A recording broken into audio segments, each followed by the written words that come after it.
भूतले मह्यं ददाति स्वपदान्तिकं वन्देऽहं श्रीगुरो श्रीयुतः पदकमलं श्रीगुरून् वैष्णवांश्च श्रीरूपं साग्रजातां सहगणा रघुनाथान्वितं तं सजीवं साद्वैतं सावधूतं परिजनासहितं कृष्णचैतन्यदेवं श्री राधा कृष्णपदां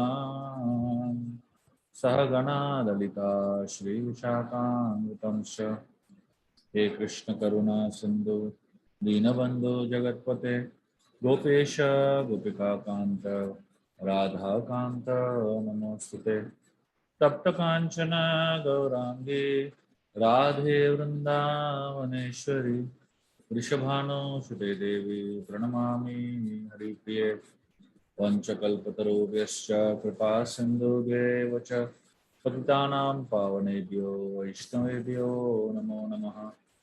जय श्री कृष्ण चैतन्य प्रभु नित्यानंद श्री अद्वैत गदाधर श्रीवासादि गौर भक्तवृंद हरे कृष्णा कृष्णा कृष्णा हरे हरे हरे रामो राम रामो Hare Hare. Hare Krishna. I'd like to welcome all of you all to our Gita classes once again. We would like to begin today's session by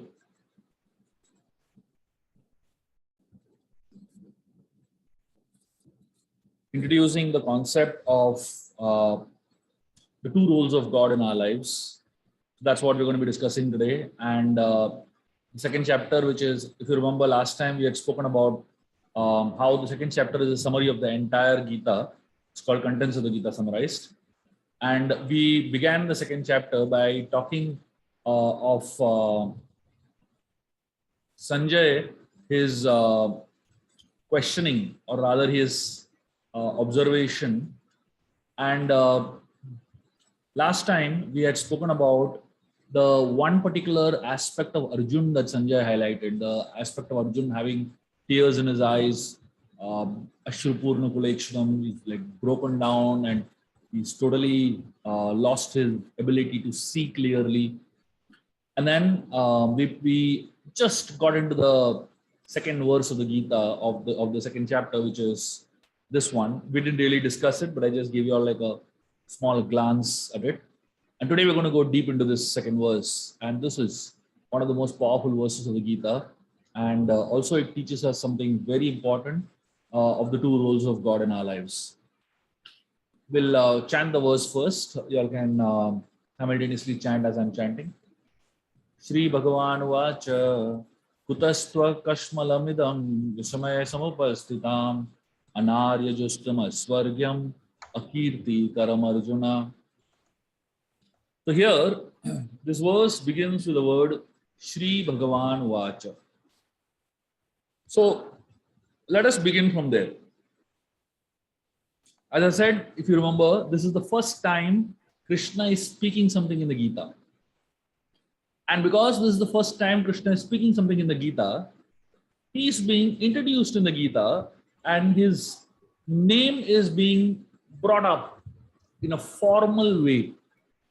So far, all this time, all these verses that we have seen, the entire first chapter, Arjuna has been calling Krishna by so many names. He's been calling Krishna Madhusudan, he's been calling Krishna Govinda, he's been calling Krishna so many things. But this is the formal introduction of Gita of Krishna in the Gita. And how is he introduced? Look at the choice of words. Shri Bhagavan Vacha. And that's something that we'll focus on to begin with, because that is something that very, very few people really focus on and understand why that particular word is used to speak about Krishna in the Gita. As we know, if you remember, we had in the journey of self-discovery, for all those who have heard it, will understand the word Bhagavan. The word Bhagavan means the one who possesses 6 opulences in completeness. And what are the 6 opulences that Bhagavan possesses in completeness? It says Aishwarya. So basically it's wealth, knowledge, fame, beauty, strength, and renunciation. These are 6 opulences that God has in completeness. And therefore he is called as Bhagavan. The one who possesses all these 6 opulences in completeness is known as Bhagavan. Aishwarya. He is Lakshmipati, the husband of the goddess of fortune. He has unlimited strength. He is extremely beautiful, and he has unlimited knowledge. He has so much fame. Whatever he does, he becomes famous for it. And most importantly, he is all renounced. So Krishna is known as Bhagavan because Bhaga means opulences and Bhagavan means the one who possesses these 6 opulences in completeness. Such a person is called as Bhagavan. And so all of us in this world, we want to have these 6 opulences. And when we have small portions of these opulences, we become very proud. But Krishna is someone who has these 6 opulences in completeness. Another reason or another way in which the word Bhagavan can be interpreted and understood is, there's a very beautiful verse in the Srimad Bhagavatam that says, Vadanti tat tattva vidas tattva yajnanam advayam brahmeti paramatmeti Bhagavan iti shabdyate. So this is one verse that actually introduces us to 3 aspects of God. God can be perceived in 3 ways. Which are the 3 ways? Brahman, Paramatma, and Bhagavan. These are the 3 ways of perceiving God. Just to give you a very simple example of understanding these 3 ways. Just like there was a villager that came to the city for the first time. In his entire life, this man had never seen a train. So when he heard about trains, he was very fascinated. And he was very eager to see a train. So this guy comes to the city and somebody takes him to the railway station. And he's very eagerly waiting for first darshan of train. Late in the evening, and from far away, a big light and a big sound, blaring horn he could hear. And this guy immediately said, "Oh, now I've seen the train." So far the train is, he only saw the light and he heard the horn and he said, "I understood, I've seen the train." His friend said, "Hey, this is not what the train is. Just wait and see what the train is." And so this man waited. The train came a little closer. And then he saw the train is much more than just a light and a sound. It has an engine behind the light. It has so many bogies behind that engine. That's when he understood the train is not just light and sound. It is actually a series of boxes, metallic boxes connected to each other. And this fellow was fascinated. I've seen the train. I've seen the train. The friend said, "Hey, wait a minute. You've not seen the train completely. You have to still see this train properly." And only when the train came to the station and he saw what actually the train is, and then he understood the full gamut of what train can actually hold. In India, a train can hold so many things that is logically impossible in the West to understand and comprehend also. When this man saw people inside the train, people entering, leaving, and so many things, that's when he got a complete picture of what a train is.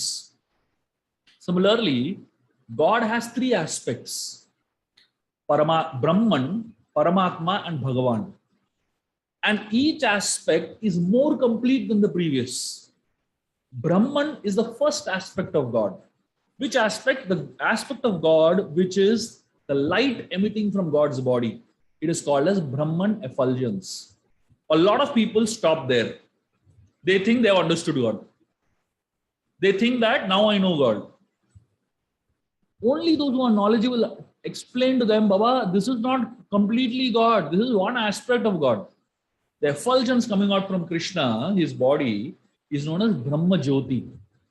A lot of people get attracted to the light aspect of God. I'm sure you must have come across many, many people who worship God as light, right? There are many people who worship God's effulgence, the Brahman aspect, so many yogis meditate on this form of this formless aspect of God is known as Brahman. But that's not the complete understanding of God. There is more to it, which is Paramatma. Just like the train's light is one aspect, but closer, if you go understand deeper, you understand the train has more than just the light. And that's the difference between Brahman and Paramatma. Paramatma is there in everyone's heart. This is our personalized form of God. We all have a private God in our own hearts, and that is known as Paramatma. So Brahman is the light effulgence of God. Paramatma is the form of God that is within our hearts. But the complete manifestation of God is known as Bhagavan. Bhagavan is the complete understanding of God. Just to give you a more interesting example, if you look at so these three aspects, the Brahman aspect we saw, the Paramatma aspect, and the Bhagavan aspect. So these three are levels of understanding God. Just like there is milk. If you can drink milk directly, right? But there are many kids that don't want to drink milk like that, just like that, So you have to do some kind of gimmick with the milk. You would add some flavors, you would add some dry fruits, you would add some kesar, something you would add to the milk to make it a little more sweeter, a little more tastier, a little more fun to have, So that's what. So the pure white milk is known as the Brahman aspect of God. Everything is white, Brahman, And sometimes just white is so boring, right? So just to add some colors to it, you add something to the milk. Similarly, the Paramatma aspect is a more intimate form of God. More tasty also, more interesting also form of God. And then the same milk, you can make rasgullas out of it. And that's the highest manifestation of what milk can be condensed into, right? So that's the way the Bhagavan aspect is. Very personalized and a very, very intimate form of God. Sweet, sweeter, sweetest. So Bhagavan is sweet, Paramatma is sweeter, and Bhagavan is sweetest. So Brahman is sweet, Paramatma is sweeter, and Bhagavan is sweetest. So according to how much level of sweetness you can handle, you have three aspects of God basically. And also according to how much intimacy, how much connection you want. A lot of people are not interested in connecting with God. They love to only see the light aspect of God. That much is enough for them. There are some people that want to have a personal connection with God. The Paramatma aspect is there. And there are some people that want to play with God. They want to hug God. They want to serve God. They want to dress up God. They want to have much more personal connection. And that's the Bhagavan aspect of God. So depending on how much you want. So if you study the scriptures, the various scriptures, in our Vedic texts, you will find a terminology is very interesting. Whenever Lord Shiva is introduced in any of the scriptures, it is said Shri Rudra Vacha. Whenever other personalities like Brahmaji is introduced, it is said Brahma Vacha. These are snapshots from different scriptures that I'm showing you all. But wherever Krishna is introduced, anywhere, it is always said Shri Bhagavan Vacha. Just looking at the terminologies, you understand there is something about Krishna. Wherever there is any mention of Krishna, it's always said Shri Bhagavan Vacha. The Shri Bhagavan Vacha is not used for any other personality in the Vedic texts. That helps us understand who Bhagavan really is. Who Bhagavan is, being shown from a Vedic point of view. Oh, here is a very interesting and a very amazing story, which will help us understand the historical understanding of the word Bhagavan and the historical connotation of this understanding of Bhagavan. So many years back, a group of sages came together. These sages were having a very intense discussion. And in their intense discussion, they were discussing of the three personalities, Brahma, Vishnu, and Mahesh, which of them is the greatest. So all the sages, they were very confused. Some said Brahma is greatest, some said Bhrigu is, some said Shiva is greatest, some said Vishnu is the greatest. So they decided to do something very simple. They said, let's appoint one sage among us who will go and test and find out who is the greatest among the three. They chose a sage named Bhrigu. Now Bhrigu was scared. I mean, who's going to take the responsibility of testing such powerful people, right? So Bhrigu was not at all sure. But all the sages encouraged him. They said, you are very intelligent. You will do it. We are very confident of you. And they gave him the baton and they said, you go. And Bhrigu, he started going to the different personalities to test them. And Bhrigu devised a very interesting test. You know, for those who are into psychology and are accustomed to understanding the language of psychological tests, here is probably the first psychological test ever devised in the history of the world. You know, so a lot of the psychologists that are doing testing of people, they probably should learn from Bhrigu Muni how to test the greatness of people. So Bhrigu devised what is known as a greatness test. I don't recommend that you follow the greatness test and go and test other people. Very risky affair. But Bhrigu could manage it, so he did it. So Bhrigu did something amazing. So what he did was, he decided to provoke them. Srila Prabhupada, in this section of the Srimad Bhagavatam, he talks about a very interesting statement. He said, the greatness of a person is determined by his ability to tolerate provoking situations. How great you are, it's determined by how much provocation you can handle. Now, for you and me, we can easily say we are not great at all, because one small provocation and we succumb. It's gone completely, right? But look at what Bhrigu did here. He first went to Lord Brahma, and he had a personal connection with Brahma. Bhrigu was Brahma's son. Yes, Bhrigu was Brahma's personal son. So Bhrigu and Brahma had a father-son relationship, right? So he walked into the house of his father, Brahmaji. When Bhrigu walked in, Bhrigu purposely did not pay obeisances to Brahma. Purposely avoided. So Brahma, he noticed Bhrigu didn't pay respects. But Brahma didn't say anything. He kept quiet. But Bhrigu saw the eyes of Brahma. You know, you may lie a lot, but your eyes don't lie. A lot of times, you know, especially psychologists are taught to study the eye of people, eye movements. Because just by studying the eye movements, you can come to know whether this person is lying or not lying. You know, you come to know a lot of things just by looking at the eyes of people. So Bhrigu observed the eyes of Lord Brahma very carefully, and he saw anger in his eyes. So Brahma was not speaking anything, but his eyes were angry. I'm sure all of you all have seen those angry stares, right? Somebody is angry at you, such big eyes they make, and as if they had the third eye, they could have burnt you to ashes also, you know. So much anger you can see in the eyes.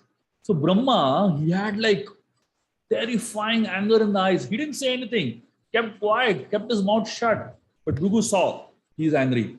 That means he's provoked. That means he's not the greatest. Bhrigu walked away from there. And then he went to the abode of Lord Shiva.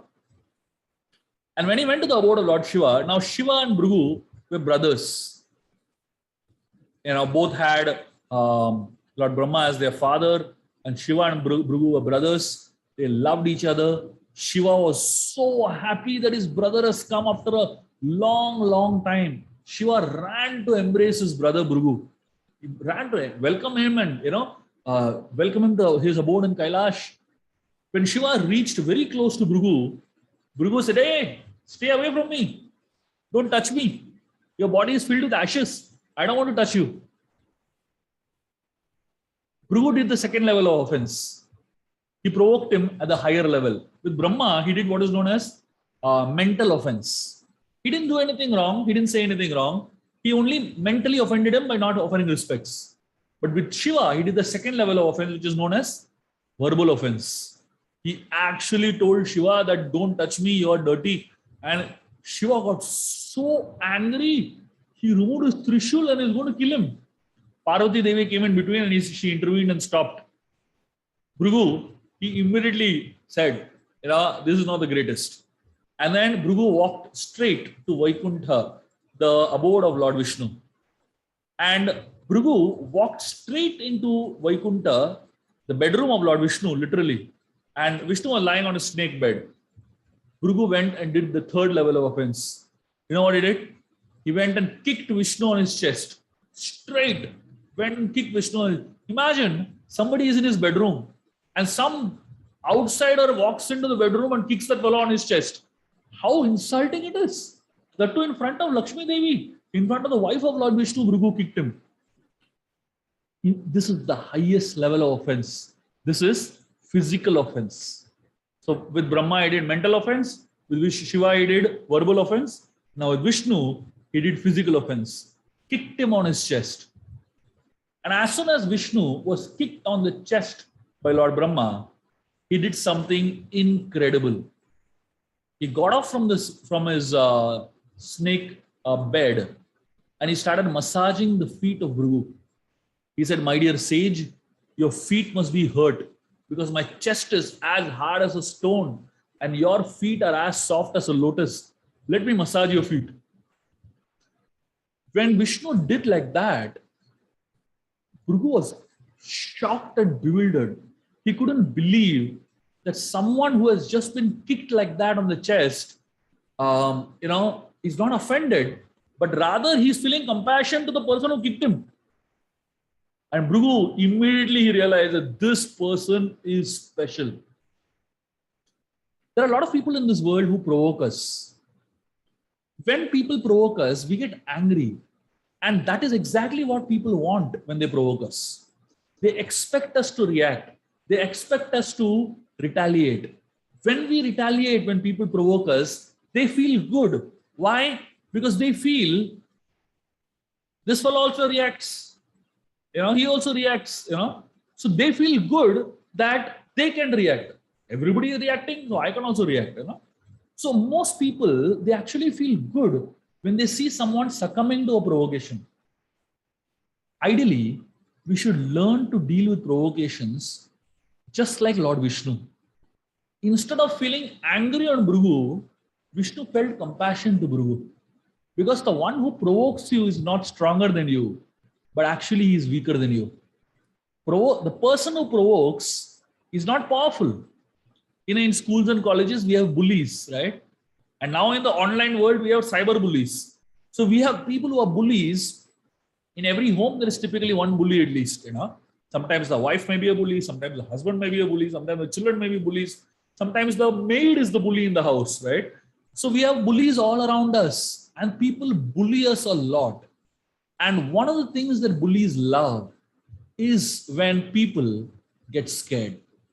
When people react. So either they are scared, that means they succumb to the bullying, or they react very violently. That means they are upset, angry with the bullying. Either way, they're getting affected by the bullying. But the way in which we should react is the way in which a tortoise reacts. You have seen a tortoise when there is any kind of provocation. What does a tortoise do? It shrinks, it withdraws, it pulls its limbs into its body. And that is something that we have to learn to do. Get into a protective shell. And what is a protective shell? The protective shell is what we call as the shell of satsang and self-talk. Satsang helps us develop a strong shell. And every time we go through, so satsang will make our shell very strong. But the ability to go into the shell is something that has to be generated through self-talk. We have to inspire ourselves to go into the shell. So you may have a good shell, the tortoise may have a good shell, but if it doesn't withdraw, then who can help it? Right? So similarly, satsang can create that good shell for you. But to get into the shell is something that you have to practice and you have to inspire yourself with. So this is the history behind the word Bhagavan. And of course, Lord Shiva, in his, we spoke about the Gita Mahatma in the beginning of the study of Gita, where Lord Shiva speaks about the greatness of Lord Ram, Lord Vishnu. So that is how we get understanding of the different ways in which we can understand the word Bhagavan. And also, Vyasdev, when he writes the Mahabharat, and within which the Gita is there, Ganesh ji is actually writing the word Bhagavan again and again and again. And he is accepting Krishna as a supreme personality of Godhead. So that is the ways in which we can understand these three aspects, the understanding of the word Bhagavan. So now we're going to go further and talk about this verse where Krishna is saying, Kutastva kashmalamidam vishamaya samupastitam. Kutastva kashmalamidam, what does it mean? Kuta means where. Kashmalam. Let us understand what this word kashmalam means. So, in this verse, we learn to see the double role of God in our lives. The dual role of God is He disciplines and loves. These are two things that God does simultaneously. One is the role of discipline, and second is the role of loving. God disciplines us when needed, and God loves us when needed.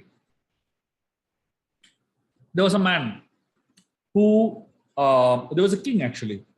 And this king had a very, very strong desire to know answer to one question. You know what the question was? The king's question was, what is the daily activity of God? What does God do daily? This is what he wanted to know. He asked his minister, and the minister said, I don't know what God does daily. The king said, I want the answer for this question now. The minister said, ask the priest, maybe he knows. So the king called the priest and asked the priest, do you know what is the daily activity of God? The priest said, I have no idea. I've read so many scriptures, but I never come across this question. The king said, do anything but find out. The priest asked him for 6 days. The king gave him 6 days time. And he said, if you can't give me the answer in 6 days, I'll cut your head. I'll chop off your neck. So the priest was in anxiety. He went and started reading all the scriptures he could lay his hands on. And no matter how much he read, no matter how much he was studying, he just couldn't figure out the answer to this particular question. What is the daily activity of God? The priest got scared after 6 days. He packed up his bag and ran away from the kingdom. And he was like really, literally running at great speed. At some point, he reached at the outskirts of the kingdom, literally on the outer edge. There, he met a shepherd, a small boy. And the shepherd saw the priest running at great pace. The shepherd asked him, my dear priest, where are you running? Are you going on some important mission of the king? The priest said, no, I am running away from the king. He's going to kill me. The shepherd said, what happened? Why is the king going to kill you? The priest said, it's a very complicated question. The king wants you to answer. I have no answer to this question. The shepherd said, can you tell me what the question is? And the priest said, the king wants to know, what is the daily activity of God? The shepherd said, that's all. I know the answer. The priest said, what? I have read every scripture in the world. I'm not able to get the answer. How do you know? The shepherd said, very easy. The priest said, tell me what the answer is. The shepherd said, not like this. I will tell the king directly. Now the priest, he was thinking, should I believe this guy and take him to the king and risk my life literally? But the king, but the priest realized that at some point the king will catch me. There's no point in running away too much. So might as well, believe in this fellow and take him. So he took him to the king. And the next day morning, the king asked, do you know the answer to my question? The priest said, the answer to your question is so simple that a shepherd in our kingdom knows the answer. And he told that fellow, tell the answer. The shepherd looked at the king and he asked him, what's your question? Now the priest was sweating. He had no idea what this guy is up to, Imagine coming all the way and he's asking what is the question. So the king, he said, my question is, what is the daily activity of God? The shepherd, he looked at the king and he said, I will answer the question on one condition. The condition is that you come down and stand here and I will sit on your throne, then I'll answer the question. Now this priest was flabbergasted. He had no idea what's happening. He realized that he's in big trouble by getting this boy. The king, he really wanted the answer to this question. So he came down from his throne and the shepherd went up and sat on the throne. After sitting on the king's throne, the shepherd, he asked the king, now ask your question. Now the king was furious, really furious. He removed his sword and he asked him, I want to know what is the daily activity of God. And the shepherd looked at the king and he said, this is a daily activity of God. The king said, what do you mean by this? The shepherd said, this is the daily activity of God. God's daily activity is those who are humble and meek, he brings them up. And those who are arrogant and proud, he brings them down. This is the daily activity of God. That's all. Names change, places change, times change, but the activity of God remains the same. Those who are arrogant and proud, he pulls them down. Those who are humble and meek, he brings them up. That's all. The stories keep changing. Sometimes it is Hiranyakashipu, sometimes it is Ravan, sometimes it is Kumbhakarna. Names keep changing. But the activity of God remains the same only, right? So the first role of God is that he destroys the ego of those who are arrogant and proud. This is what disciplining means. The role of disciplining. That's the first role that God does in our lives. Disciplines us. But that's not the only role of God.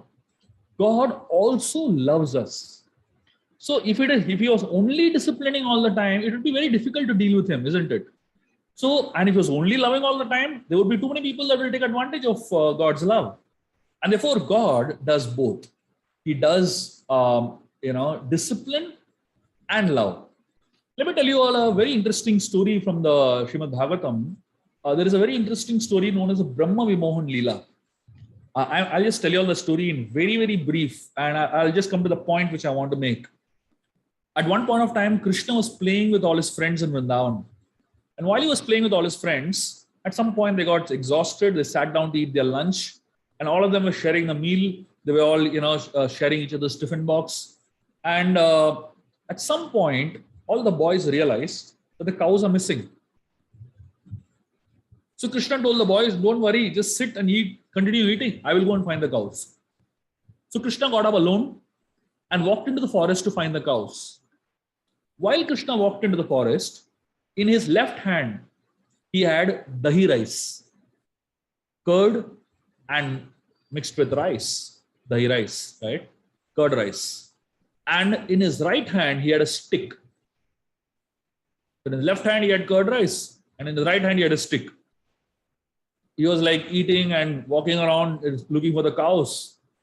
And when he went around, he couldn't find any of the cows. A few minutes of searching, he came back to tell his friends that I'm not able to find the cows. When he came back, he saw his friends also missing. Krishna was really confused. Where did the cows go? Where did my friends go? And then Krishna realized that this is Brahma's work. Lord Brahma, he has 4 heads, right? And he has, imagine, somebody has 1 head, so much intelligence. And Brahma has 4 heads over here. How much intelligent he'll be? Sometimes too much intelligence is a problem. It creates too much doubts, right? So Brahma had too many doubts. How can this small boy be God? He just couldn't figure out that how can this little tiny boy roaming around in the forest with his friends, how can he be God? And in his doubt, just to kind of test Krishna, he stole the boys, he stole the cows, and Krishna was alone over here with dahi rice and the stick in his hand. And Krishna did something fantastic. You know what he did? He expanded himself into as many boys and as many cows they were. Exact expansions. He transformed himself into every single boy and every single cow. Imagine how difficult it is. Not just he transformed in his looks into so many boys and cows, but he also transformed into thoughts. Every new form that Krishna took had an original thought of that particular boy. Absolute replicas. And Brahmaji, he took the boys and the cows for a few minutes, actually, literally, But Brahma's few minutes in Brahmaloka was almost 1 year on the earth planet. So by the time Brahma went and came, here 1 year passed. And 1 whole year, Krishna expanded into as many cows and as many boys. Imagine. And then when Brahma came back, he was shocked and bewildered. to see all the cows and boys there only.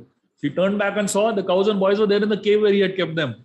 And here also they were there, And then right in front of his own eyes, all the boys and cows merged into Krishna. And there was only one Krishna standing with dahi rice and stick in his hand. And mind you, it is the same dahi rice that he was eating 1 year back. Now you might wonder, how does dahi rice not get spoiled for 1 whole year? This is Vrindavan. This is Krishna Leela. So now, what does this dahi rice and stick represent? These are two things that God does for us. If you act nicely, if you come to him with love, he'll give you dahi rice. But if you act smart, he'll give you a stick. So these are the two roles of God in our life. He loves us or he disciplines us. We have to choose what we want. In this particular verse of the Gita, where we are seeing Krishna speak his first verse, literally the first words, Krishna is showing that part, which is the disciplining part. Just like if you have a photocopy machine, for a photocopy machine to actually photocopy a page, you need two things, heat and light, isn't it? There has to be heat passing by and there has to be light passing by. Only when the exact amount of heat and the exact amount of light passes, you get a perfect photocopy, isn't it? That heat represents discipline of God and the light represents the love, the knowledge of God. So here, Krishna is asking Arjun a very, very harsh question. He's saying, Kutasto kashmalam idam. What is the meaning of this word kashmalam? So the word kashmalam comes from the word mala. Mala means impurities. So Krishna is asking, where have these impurities come into you from? All of us in this world, we are filled with a lot of impurities. Originally, we were pure. But as soon as we fall into this material world, we get filled with so many impurities.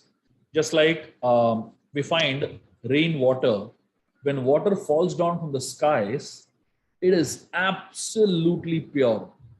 But the moment the water falls on the ground, it turns into something very, very dirty and filthy.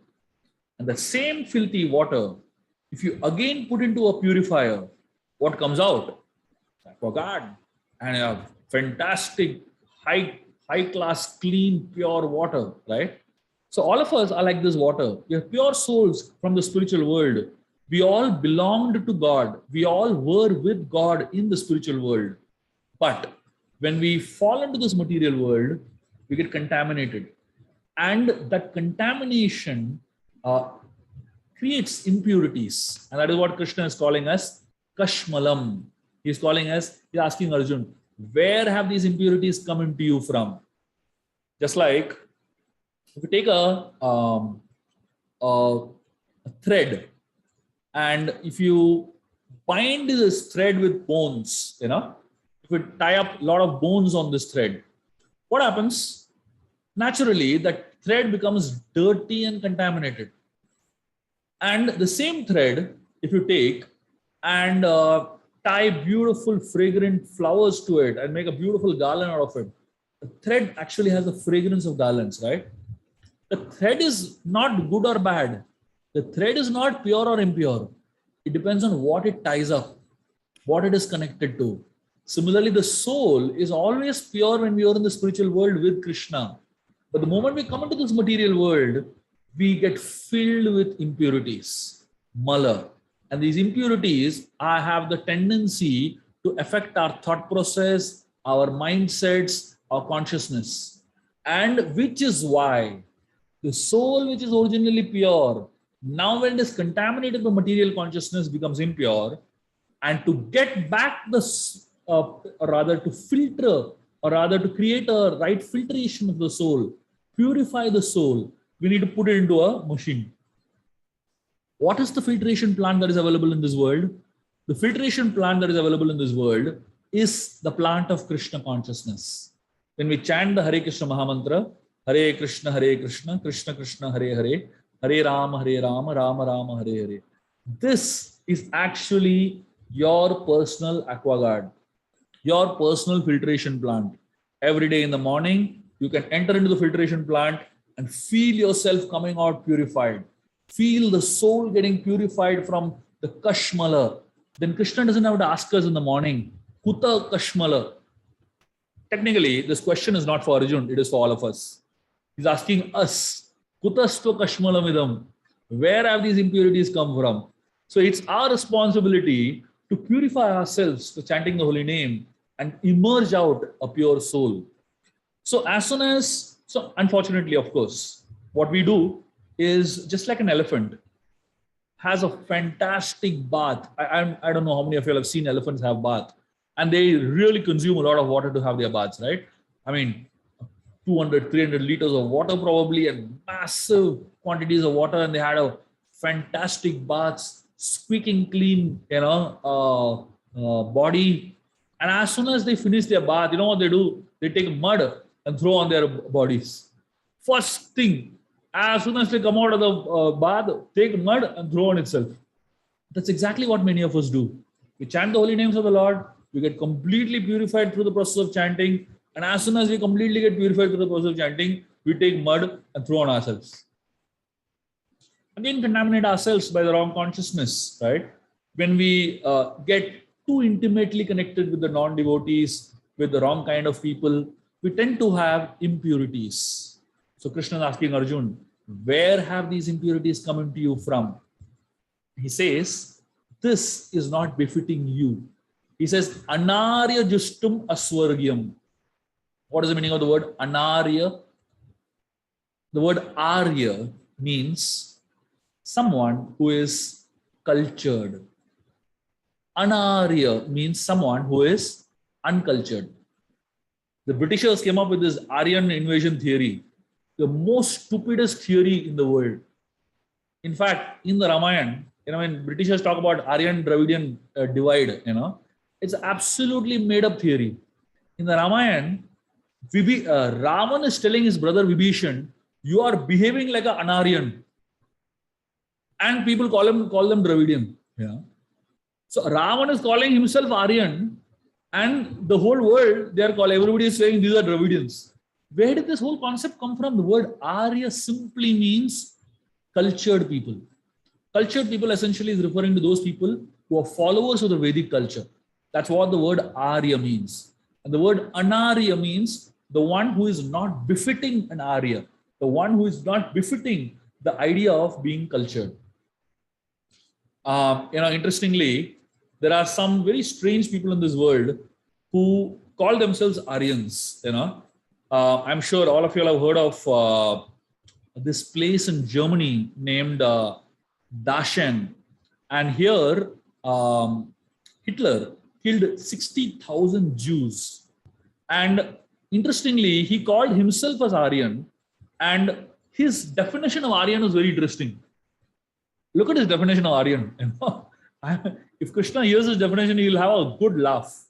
So Hitler's definition of Aryan depends on the size of the brain and the distance between two earlobes. What are the distance between two earlobes? That defines the size. That defines somebody who's an Aryan or not Aryan. So he measured his distance between two earlobes, and he said, "I am Aryan." And everybody has this distance is Aryan. Of course, here Krishna is talking about Arya from a totally different level, different perspective, right? And Arya is not about physical things. Arya means someone who knows the true value of life and who uses life for the right purpose. All of us can become Aryans, provided we know what is the true value of our life. Just like money, currency, notes, when they are crumpled and thrown, still they don't lose their value. No matter how much you crumple them, no matter how much you stamp on them, no matter you put it in the pocket and put it for wash, after it comes out for wash also, it still has the same value, right? It's not that if once it is, crumpled and all that, you throw it out. Life actually puts us, or rather defines our value based on how we utilize it. So Krishna is telling Arjun, Anarya Justum Aswargyam. What is the meaning of the word Aswargyam? Aswargyam means he's saying that your actions, and not going to lead you to heaven. What is the meaning of not going to lead you to heaven? This heaven and hell concept is a very interesting concept in our scriptures. This heaven and hell concept is not just a physical place.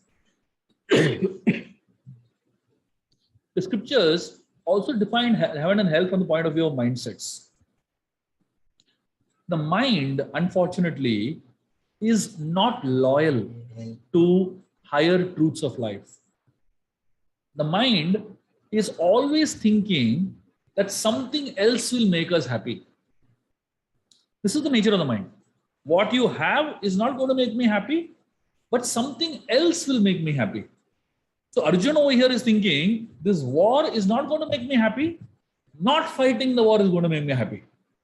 So the nature of the mind is to always think what I don't have is what is going to give me happiness. The dissatisfied mind leads you to loss of good fortune. So the idea of having clarity of mind is so important. And Krishna is telling Arjun, aswargyam, this decision of yours, this thought that you have is not going to lead you to heaven. Not going to lead you to heaven means what? It is not going to lead you to a progressive mindset. Not going to lead you to a progressive way of living life. Not going to lead you to a progressive thinking pattern. And Krishna is encouraging us to have progressive thought process rather than a regressive thought process, which is what we are used to. Aswargyam, and then he says, akirti karamarjuna.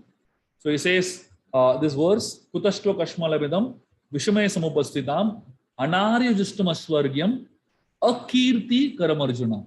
So what is the meaning of the word akirti? The word akirti means fame. And akirti means infamy. It brings you infamy. What is this infamy Krishna is speaking about? It is not specifically fame or infame from the point of view of today's understanding. Like today, anybody who has 1 million subscribers, followers, famous. Anybody who has less followers, not so famous. Now, fame and infame is not here from that point of view of number of people following you or number of people who are who think that you are great. Krishna's understanding of infamy is from a higher perspective. Let me tell you a story from the Ramayana that will help us understand this. Akirti Karamarjuna. When Ram was exiled to the forest for 14 years, Bharat came to know and he came back to Ayodhya and he was very hurt to see his mother mess up the whole kingdom just for making him the king. And then eventually they came to know that Manthara was the one who poisoned Kaikeyi's mind. And Shatrugna and Bharat were very upset at Manthara.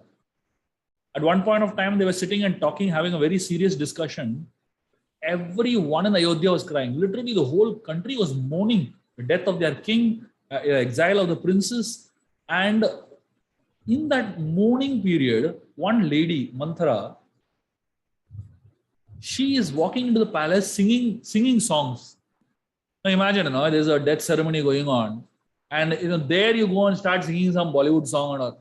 I mean, what sense does it make? I mean, you have to be sensitive to the situation in which you are, right? This lady was totally insensitive. She was singing and dancing and moving around there, full body decorated with gold. Her hump was filled with gold chains. Now, some people just don't understand what beauty is. Sometimes when you do too much, it actually becomes ugly. Too much makeup makes you more uglier than what you are. Too much gold, too much decoration just makes it too jarring. So Manthara was like just overdressed, just walking around like singing. Shatrugna couldn't handle it. He caught her, began to drag her on the floor and almost beating her up. And Manthara was screaming and trying to get away. And then Bharat saw Shatrugna do this. And Bharat said something amazing. Bharat told Shatrugna, if I was not aware, if I didn't think about what Ram would think about me, I would have killed my mother Kaikeyi also. And Bharat said, if Ram comes to know that we have hurt Manthara or Kaikeyi, if we have hurt any woman, he will never talk to us in our entire life. And Bharat said, I don't want to do anything that disturbs Ram, that makes Ram unhappy. All of us should have at least one person in our life whom we are thinking about as our ideal standards. Today, we do not have a fallback option. See, basically, when we are sad, when we are going through a difficult time in our life, we take shelter of our friends, right? And today, what do friends do? Sadly, you go to a friend and you say that I'm going through so much misery, I'm so sad. You know what they do? Chill, come with me, we'll go for a drink. You're already fallen, they make you fall further down from a fall, right? You should have at least one person in your life who can help you stand from a fall. And that is a good fallback option to have. For Bharat, his fallback option was Ram. And when he thought of Ram, he would always think of rising higher. So here, Krishna is Arjun's fallback option. Krishna is telling Arjun, come on, what are you doing? What you're going to do is going to bring you a kirti, infamy. And he's inspiring Arjun to rise higher. And that's the kind of friend that we all need in our life. That's the kind of people that we all need. And that's what devotees help us with, to help us rise from a fall. Falling is normal. Kashmalam, mala is normal. Getting impure is normal. But from there, how to rise further is what Krishna is trying to teach us. So these are the two ways in which God helps us. One, he speaks words that are really hurting. Now, if you study this verse of the Gita, you might say, wow, first verse of the Bhagavad Gita is literally giving bad words to Arjun. That's his role. But don't think that by giving bad words to Arjun, by disciplining Arjun, he doesn't love Arjun. This is called as tough love. All of us, we need tough love in our life. We are all used to being pampered by this world, isn't it? The world pampers us so much, pampers our ego so much. It just bloats up our ego so badly. We all need one Krishna in our life who can, help our bloated egos come down and can tell us the truth. Maybe harsh disciplining, but in that disciplining also there is a lot of love. Hare Krishna. Let's stop here. Any questions, comments, discussions, please?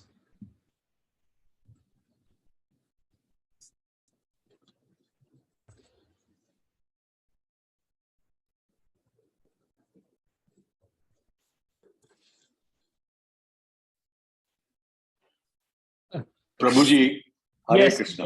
Hare Krishna. Yeah. I think, as you very rightly said about the shepherd and the other thing, it is a similar story is said about Dr. Albert Einstein when he traveled along with his driver. Yeah. And then he said, my driver also knows and he can answer that question. Okay. And the thing is that the last part of it, which you mentioned, that when you're down and out, you need a friend who can definitely guide you and help you and come up like a phoenix bird, which rose from its ashes. So in a similar fashion, if someone is down and out, how does he identify that other person is sincerely trying to bring him up? Yeah. Because I've always heard a lot of people saying when you're down and out, be positive.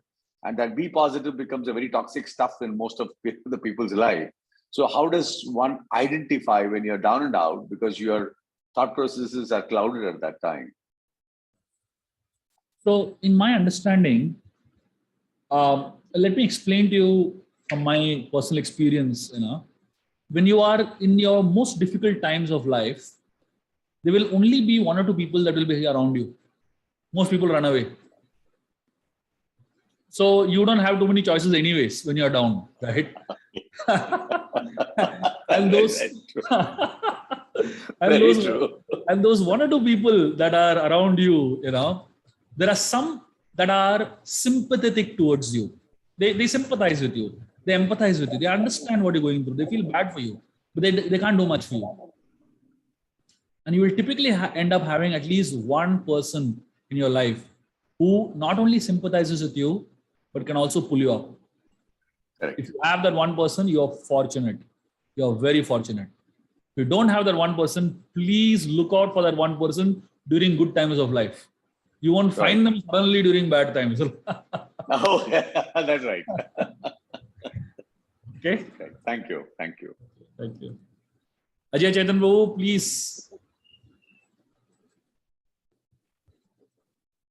Hare Krishna, Babu. Hare Krishna. How are you? Fine. And you? Good. Okay. At least we're having the association. Distance doesn't count now. Yes, Prabhu, thanks for this presentation.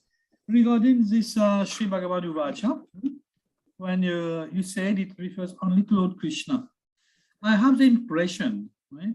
I have read, it is not real, I don't know exactly where it is, like at times, not very often, even for some demigods, it is Sri Bhagavan Uvacha. I'm right? Usually, what my observation has been that is Sri Bhagavan is used for the devotees of the Lord like Narad Muni.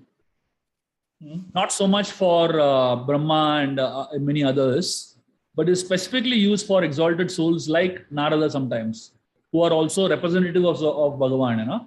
So in that way, I've not seen too much of use of the Sri Bhagavan Vacha in any other context other than that. Okay.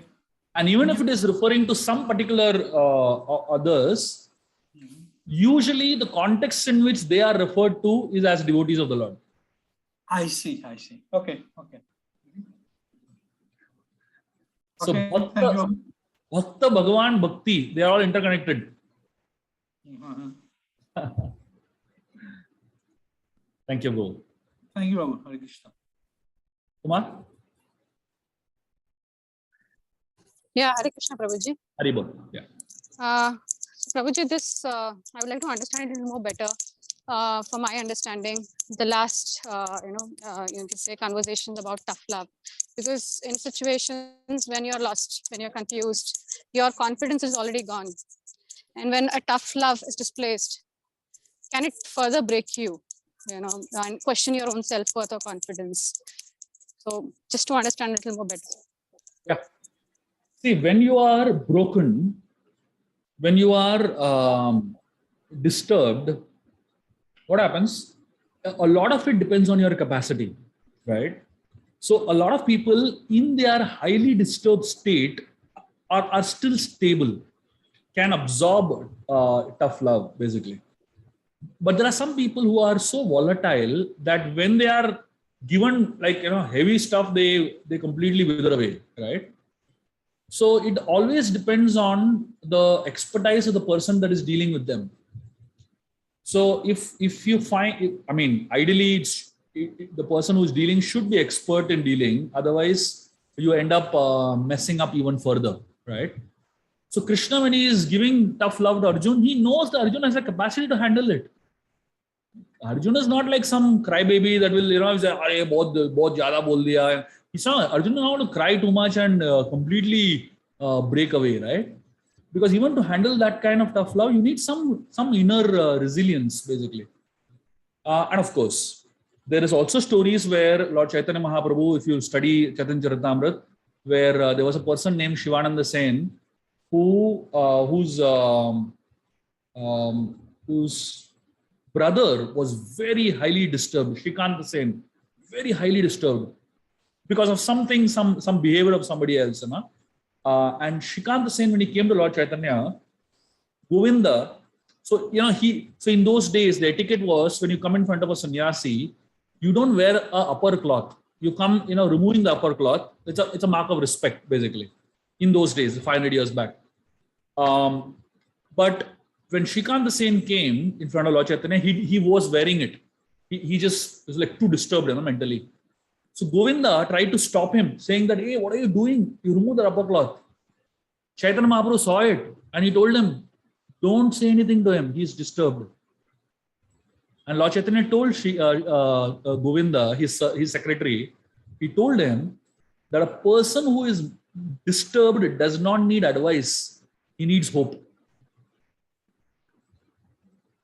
So I'm giving you both the examples. Arjun, who could handle it, and Shrikant the Saint, who couldn't handle it. So depending on the person that you're dealing with, you should know how to demonstrate love. Okay. Understood, Prabhuji. Thank you so much, Prabhuji. Mukulji? Hare Krishna, Prabhuji. Hare. I wanted to ask you, as you so rightly said, the mind always thinks that what you don't have is what you need. How do you actually control this and come back to the right path? Yeah. One of the reasons why the mind hankers for what we don't have is because the mind forgets to be grateful. An ungrateful mind is a complaining mind. Usually, if you just observe yourself, every time we complain about something that is missing from our life, usually there is always a lack of gratitude associated with it. The moment you become grateful, like in the last 2 years, most of us suddenly started valuing and being grateful towards oxygen. We have been breathing all our life, but the value of oxygen went up because we suddenly realized its value, right? And we became grateful. So gratitude and memory are connected together. And complaining and forgetfulness are connected together. So usually when we complain, we tend to be very forgetful about memories that we're supposed to be grateful for, things that we're supposed to be grateful for, people that we're supposed to be grateful for. So ideally, when we are get into a too much a complaining mode, just a small reminder of how much we have is really good enough. It's really good enough, to help us. I mean, if you're shopping on Amazon and you're like very intensely buying too many things, just someone around you who can tell you, Baba, you don't need it. That's good enough, actually. I mean, thank God there are return possibilities. So many, I'm sure Amazon is more busy with returns than than selling, basically. So those reminders are good, basically. I hope it made sense, Mukulji. Thank you. Thank you. Rashmi? Hare Krishna, Prabhuji. Yeah. So I wanted to say thank you first for, putting a lot of thoughts together, which are disparate in so many ways today. You started off speaking about how, who is considered as Bhagwan. So you spoke about the 3 offenses that this person actually created with 3 different individuals, or Brahma, Vishnu, Brahma, Shiva, and Vishnu. And you said that like the compassionate one who wasn't really affected, even though he was given the highest offense, which was a violent offense, like a physical violence, was the compassionate Vishnu said, my chest is hard, but your feet are soft, so let me press your feet or whatever, because you may have gotten hurt. And that compassion, as opposed to then when you spoke about other things about how Bhagwan pulls us, like the work that Bhagwan does, which is he pulls us down and he brings us up depending on our abilities of our mind to be either arrogant or to be humble. Right. So that was the second aspect that you spoke about. So I just want to know, like, if Bhagwan is so compassionate, then how come he is not that compassionate when we are being not humble? That's one question that I have. The second thing you spoke about was Let me answer one question first, if you don't mind. Yes. By the time you tell me the second question, I'll forget the first question. Might as well answer it first. Yeah. Spoke about so many things, and they're all not like they're all Interconnected. Yeah. I get it. So much going on, right? So my understanding of this is simple. Parents who show tough love to their children, it's not that they don't love the children as much as parents who pamper the children a lot. In fact, they love them as much. But the way they show the love is not exactly the same. And you will see the sense, and you will see the discrimination in the way they're showing it in the result that comes in the child 20 years later, maybe. Correct. You may not see it today. I mean, right now, what you might see is like anger and harshness also sometimes, tough dealing sometimes.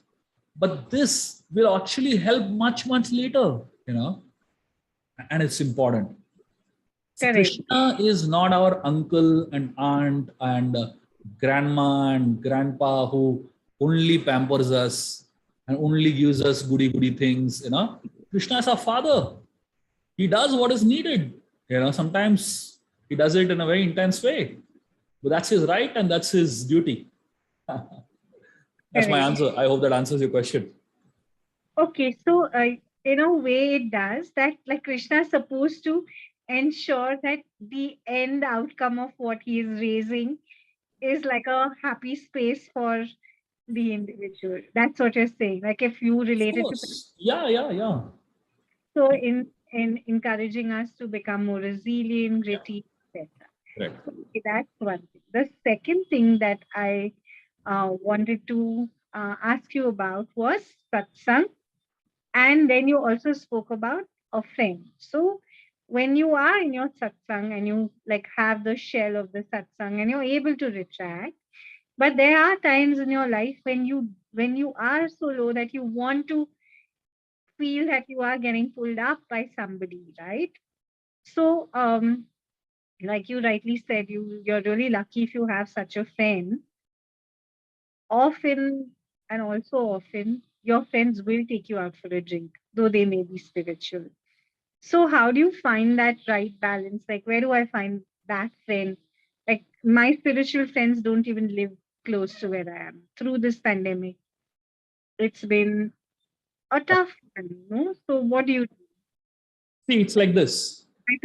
My parents are no more, like that. So my friends live in the It's like this. I got your question. Let me answer it. So the understanding is this: when you come into the path of spirituality, when you come into the path of Krishna consciousness, you usually end up having, in fact, you end up losing a lot of friends around you because a lot of people are not interested at all in spiritual path, right? So you end up suddenly becoming alone.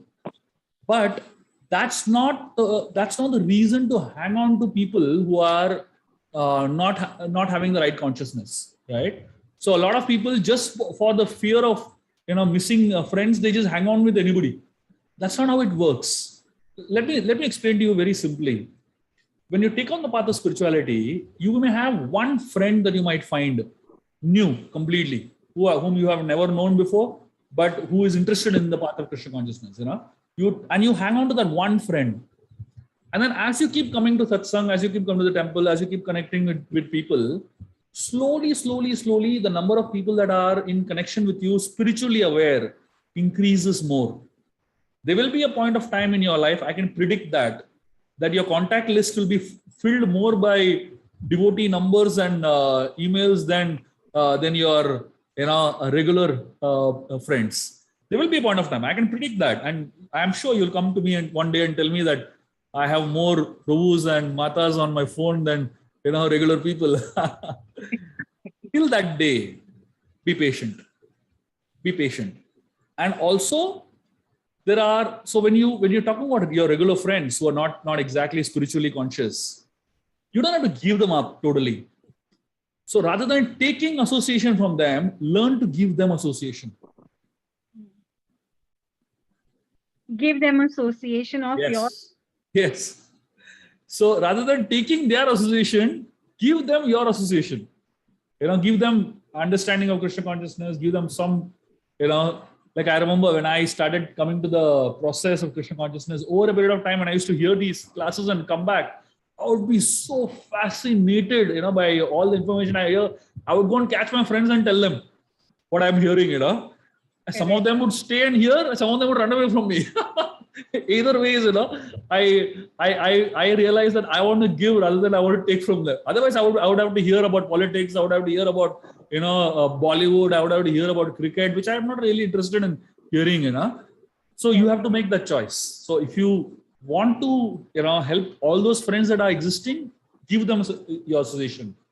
And then you also simultaneously add to your contact list of more people who are spiritually inclined, so that one day you'll have a total makeover. But we also, as you get more and more spiritually aware, like you rightly said, you don't want to let certain energies in. And you're like become very, very protective of energies you want to give out, right? In the sense that I have only so much. I would rather focus on uplifting myself spiritually and surrounding myself with a certain set of people, right? True. And at the same time, you also start becoming a recluse to a certain extent, right? But that happens. That happens in the beginning, but don't worry, you will get normal soon. All right, thank you so much. Everyone goes through that little phase. We get normal soon. Okay, Hare Krishna. Thank you, Prabhu. Hari Hari. Anyone else? Any other questions before Uma? Before anybody else has any other questions, please? I put a question in the chat box. Yeah, Mimamsaji, just 1 second. Let me open it. The question is, I would like to understand from the 3 offense. You said the mental offense are the lowest. However, verbal or parents not talking to children has lasting effect on the person's development more than a slap. Yeah, obviously, when I'm saying that mental offense is the lowest, I'm talking about from the point of view of harshness. From the point of view of harshness, mental offense, when you just don't say anything, it's like the lowest level. Verbal offense is more harsher, and physical offense is much more harsher. So the physical offense is the last offense you should ever do, right? Verbal offense is something that you should try as much as possible avoiding. So mental offense is something that is, most of the times we end up doing it anyways, basically, and it's not as harmful as you're rightly pointing out. So I think that's exactly what I meant also. Yeah. So what happens if you get into the offense nevertheless? Like I have sometimes get into anger spells. Yeah, if you do. I realize and then I say sorry, but I get into them. At that time, I'm not able to just control myself. Okay, let me give you a simple idea. If you get into this one of these very, very bad offenses, like either verbal or physical, too bad at some point, do 9 times more positive to make up for it. So if you say one very bad thing, at least do 10 nice good things to kind of make up for it. Okay.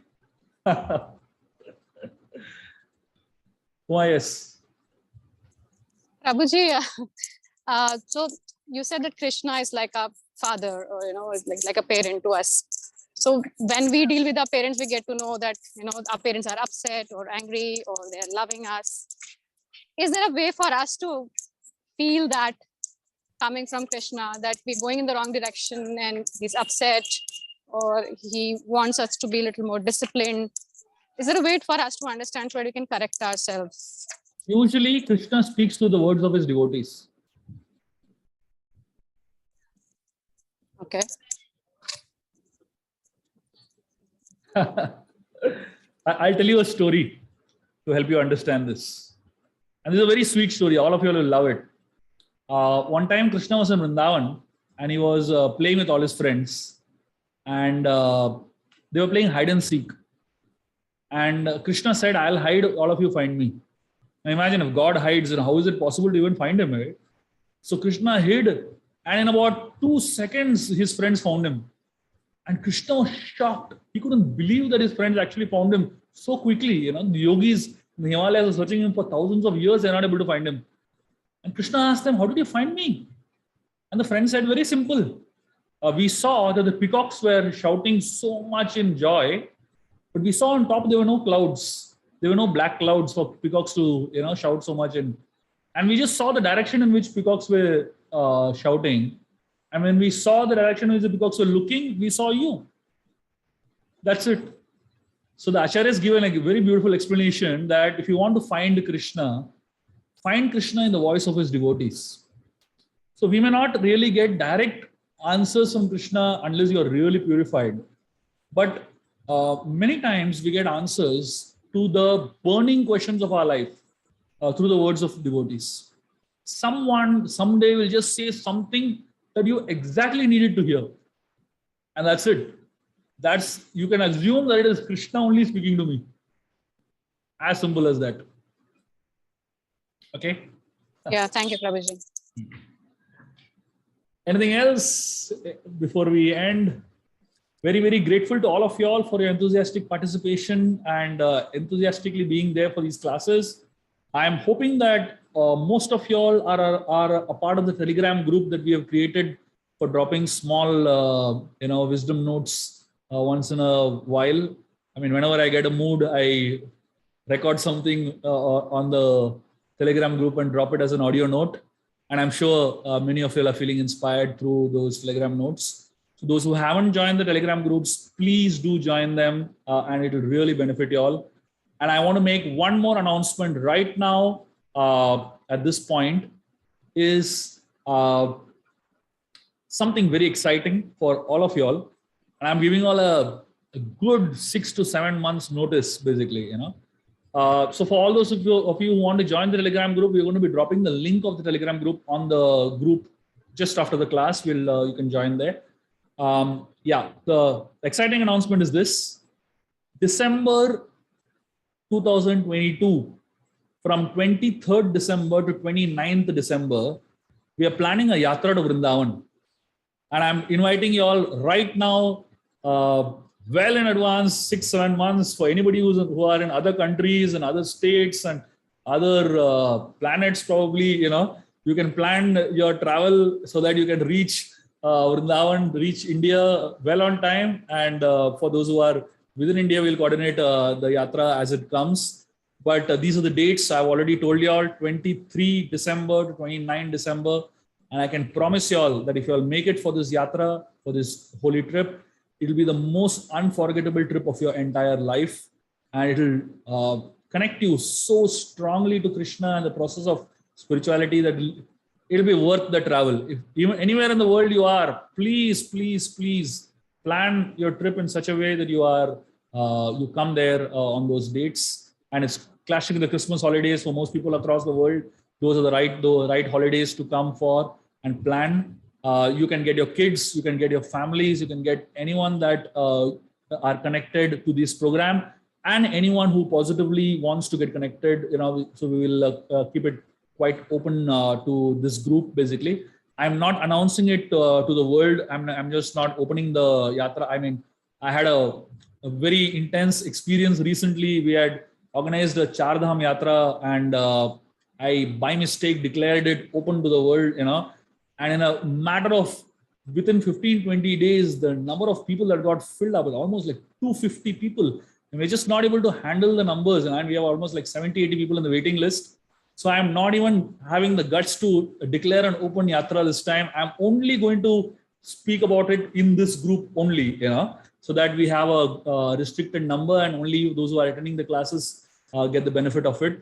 So please mark your calendars and make sure you are joining this trip with us. All the details of the trip will come eventually. I'm just right now marking your calendars. That's all. The details of it will come when time comes. Okay. Thank you very much. With this good news, I end today's session. I will see you all next Tuesday. Hare Krishna. Hare Krishna. Prabhuji, you should talk about the Lit Fest as well that you're taking part in. Will. All of that on social media. Okay. Very well. Thank you.